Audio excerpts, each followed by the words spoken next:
আমাদের মন্ত্রীদের মুখের কথা এক আর মাঠের বাস্তবতা কিন্তু আর এক।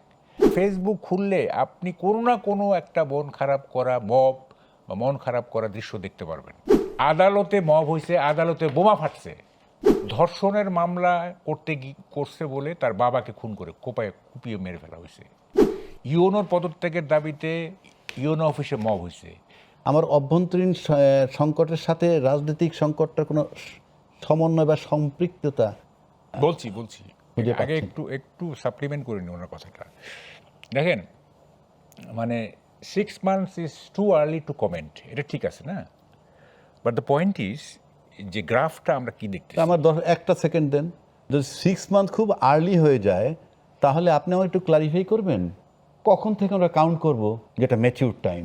বলছি আমি, দেখেন, হানিমুন পিরিয়ডটা কি? হানিমুন পিরিয়ডটা হচ্ছে any venture, be it marriage or anything, মানে যতক্ষণ না পর্যন্ত ক্রিটিক্যাল ভিউজ আসতেছে ততক্ষণ পর্যন্ত এটা হানিমুন পিরিয়ড, ঠিক আছে? বিয়েতেও বা যে কোনো জায়গায়। তো আমরা ক্রিটিক্যাল ভিউজ দেওয়া শুরু করব।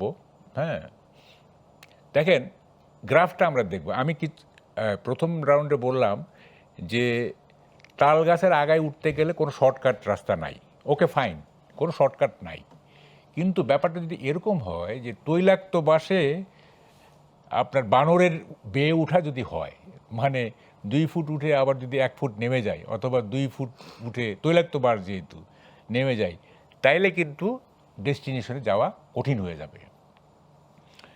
এবং দেখেন, এই যে কেন বলতেছি কথাগুলো, গ্রাফটার কথা কেন বলতেছি, গ্রাফটা কিন্তু নিম্নগামী, গ্রাফটা ঊর্ধ্বগামী না। গ্রাফটা যদি ঊর্ধ্বগামী হইতো তাইলে I won't mind, okay fine, gradually হচ্ছে না। এখন কি গ্র্যাজুয়ালি ডাউনওয়ার্ড না গ্র্যাজুয়ালি আপওয়ার্ড, সেটা আমরা দেখি। যেমন ধরেন মব, না মব, আপনার স্বরাষ্ট্রমন্ত্রী একদম প্রথম দিকে বললেন no mob, no more mob, okay. অথচ আপনি সমাজের দিকে তাকাইলে দেখবেন, দেখেন একটা জিনিস, আমাদের মন্ত্রীদের মুখের কথা এক আর মাঠের বাস্তবতা কিন্তু আর এক। আপনি যদি মাঠের দিকে তাকান দেখবেন ইউনুস আমলের চাইতে মব কমে নাই, ঠিক আছে? একদম লেটেস্ট 2টা ঘটনা বলি আপনাকে।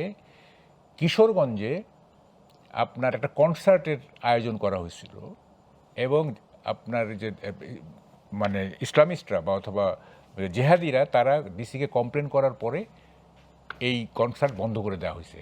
আপনি কি শুনতেছেন? খুবই কিন্তু একটা বার্নিং কোশ্চেন।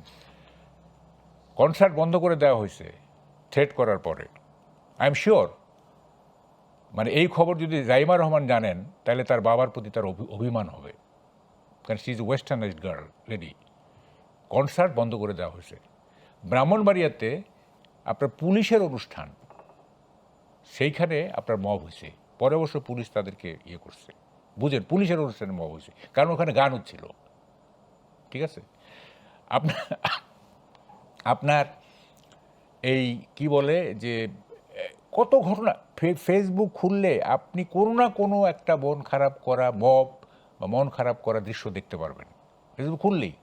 মানে মানে একাধিক পাবেন, ইফ নট মানে 2-3টা পাবেন। পুলিশের অনুষ্ঠানে যদি মব হয়, সেই মব তো সাধারণ কোনো লোকে করে না, কারা করে? হ্যাঁ, যেই করুক, আপনি ওইটা তো তাদের গানের অনুষ্ঠানে গিয়ে মব করছে, এবং পুলিশ অবশ্য পরে কি বলে স্ট্রাইক ব্যাক করছে, সেটা সে অবশ্য করছে সেটা। এবং দেখেন, ধর্ষণের মামলা করছে বলে তার বাবাকে খুন করে কুপিয়ে মেরে ফেলা হয়েছে। 15 বছরের কিশোরকে মেরে শহীদ মিনারে ঝুলিয়ে রাখা হয়েছে। ইউনোর পদত্যাগের দাবিতে ইউনো অফিসে মব হয়েছে, আদালতে মব হয়েছে, আদালতে বোমা ফাটছে। কি কারণ? হয় জামিন প্রত্যাখ্যান করছে অথবা জামিন দিছে। আই এম নট শিওর কোনটা হয়েছে, দুইটার একটা হবে। তো এখন এই যে মব চলতেছে না, যদি এমন হইতো যে আগের তুলনায় রেশিওতে আপনার মবের পরিমাণ কমতেছে ধীরে, তাহলে আমরা বুঝতাম যে আচ্ছা ঠিক আছে, ধীরে ধীরে ওই যে উৎপাদনের ক্রমহ্রাসমান বিধি আছে যেটা, যে ধীরে ধীরে কমতে থাকে, এটা আমরা মানতাম। কিন্তু আমরা তো দেখছি এটা বাড়তেছে। তো ফলে এইখানে মানে 6 months is too early two comment বলার কোনো সুযোগ নাই, ঠিক আছে? যেহেতু গ্রাফ নিম্নমুখী। মবের ব্যাপারে কি কারণে সরকার ইনডিফারেন্ট, উদাসীন, কি কারণে মব হতে দিচ্ছে, যারা মবিস্ট তাদেরকে কি সরকার চেনে না, বা আইন শৃঙ্খলা বাহিনী চেনে না, গোয়েন্দারা চিনে না? কোনো মবিস্টকে কি আপনার আইনের আওতায় আনা হয়েছে? No mobist is taken in to task. বরং মাহাদি নামের যে ছেলেটা, যে ওই যে পুলিশ হত্যা করছিল নাকি, মাহাদি বোধহয় নাম, তাকে অ্যারেস্ট করার পরে কয়েক ঘন্টার মধ্যে তাকে ছেড়ে দেওয়া হয়েছে। আবারও ছেড়ে দিছেন? তাই তো দেখলাম। তার মানে আমরা দেখতেছি যে, আমি একটা কথা প্রায় বলতাম, সেটা হচ্ছে যে অপশক্তিকে দমন করলে গণতন্ত্রের কোনো ক্ষতি হয় না, বরং গণতন্ত্র আরও শক্তিশালী হয়। একটা ধারণা আছে যে পুলিশ অ্যাকশনে গেলে বোধহয় এটা গণতন্ত্র নষ্ট হয়ে গেল, গণতন্ত্রের সতীত্ব চলে গেল। তা না, পুলিশ কোথায় স্ট্রাইক করতেছে, এটা কি অপশক্তিকে না শুভশক্তিকে? যদি যদি অপশক্তিকে হয় তাহলে এটা গণতন্ত্রের জন্য কোনো ক্ষতিকারক না। এখন আমরা দেখতেছি যে সবাইকে আমরা চিনি, কে কে কী করতেছে না করতেছে আমরা চিনি, কিন্তু কাউকে আইনের আওতায় আনা হচ্ছে না। তার মানেটা কি?